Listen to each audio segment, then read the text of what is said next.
I avui, 3 d'octubre, festivitat del patró de la nostra ciutat, Sant Francesc de Borja,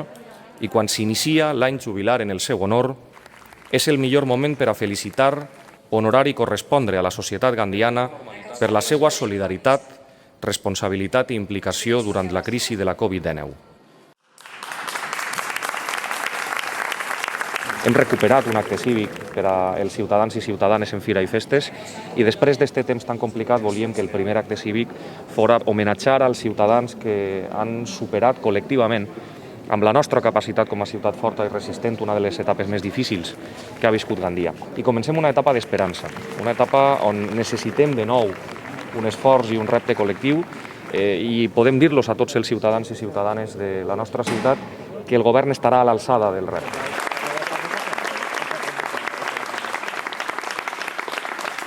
Ha sigut totalment adequat que l'Ajuntament de Gandia fera avui este homenatge a tots els que han sigut essencials per a recuperar-nos de la pandèmia i per a recuperar una ciutat que torna a estar viva després d'aquest temps d'incerteses, perquè hi havia una certesa claríssima des de l'Ajuntament de Gandia, des del govern de Ximo Puig i des del govern d'Espanya, i era que d'esta crisi no podia quedar ningú fora ni quedar-se ningú enrere.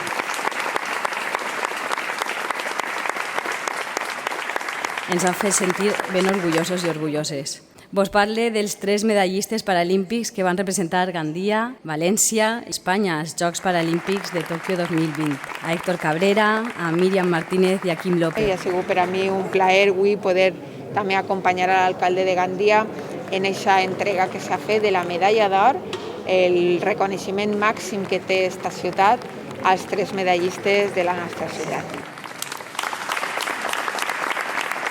I també des de la Generalitat ens sumem